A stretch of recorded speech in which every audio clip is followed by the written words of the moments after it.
In this very short class, we want to talk about business opportunity recognition. You'll see from the bottom right hand corner of the slide there are only 10 slides in this class, so it's a very short class. We just want to talk about the idea of opportunity recognition and the processes that typically we undergo when we recognize opportunities, the processes for evaluating and reflecting and thinking back about what the opportunity is before we take any action.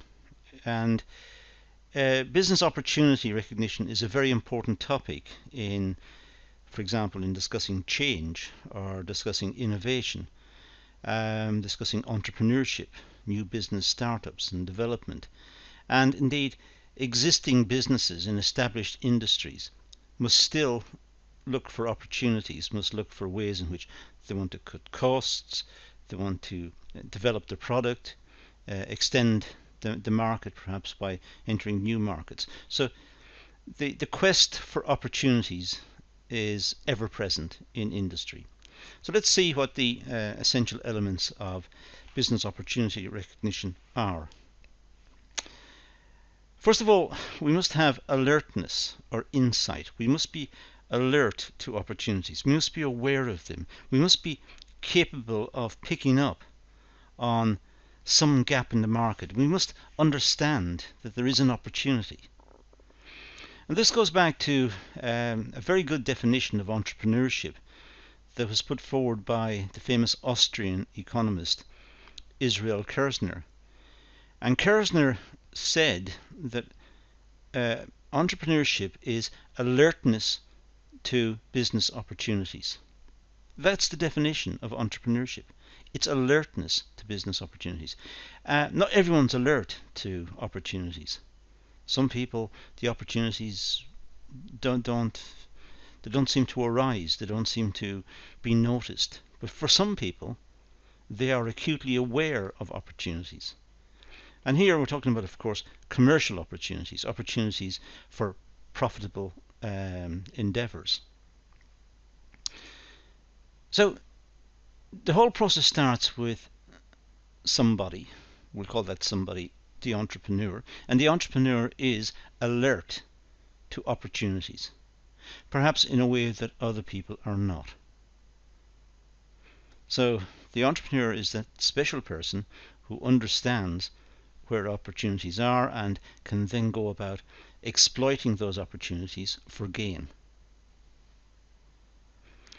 Once the opportunities have been observed or perceived, then chances are there is a process of articulation. The entrepreneur, the person who makes this observation, will articulate it, will talk about it. We'll talk about it perhaps to close friends or to colleagues in the company, or we'll talk about it to look for criticism, but also to articulate it, just to get immediate feedback on whether the idea is good or what they feel about the idea. So the idea is articulated. It must be talked about and discussed. And after that discussion takes place, the idea may be refined, it may be changed, it may be altered a little. The chances are those who listen to the original idea and who engage in this process of discussion, this process of articulation, they will make contributions. They will make criticisms, they'll question, they'll pose what-if situations of the nature, it's all very fine, but what if something happens? Then what would be the fallback position? So based on all of that discussion and all of those comments, there will be a process of refining. The idea needs to be changed, altered perhaps. Not radically, but perhaps just changed so that it now fits more closely with what is likely to succeed. And having refined it, there then will be a process of reflection and criticism. This is the period when it's all been refined, it's been thought about, it's been discussed, Now the entrepreneur may wish to sit back and reflect, think about it.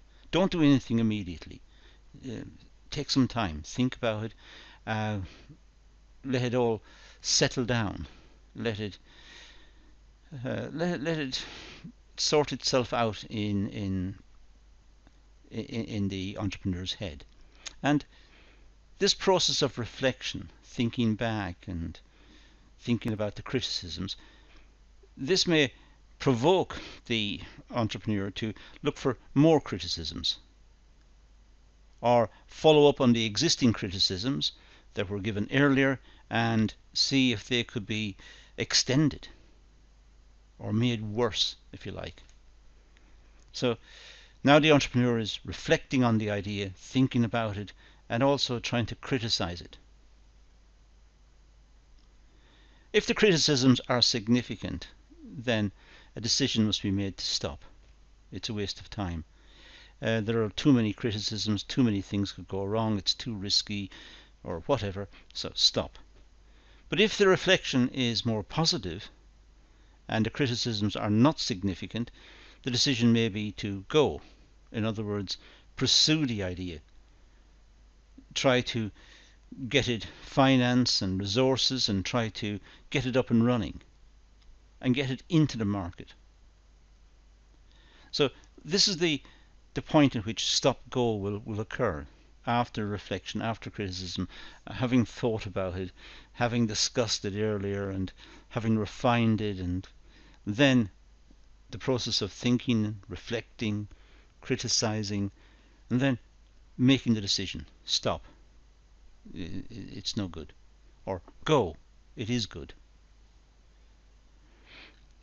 And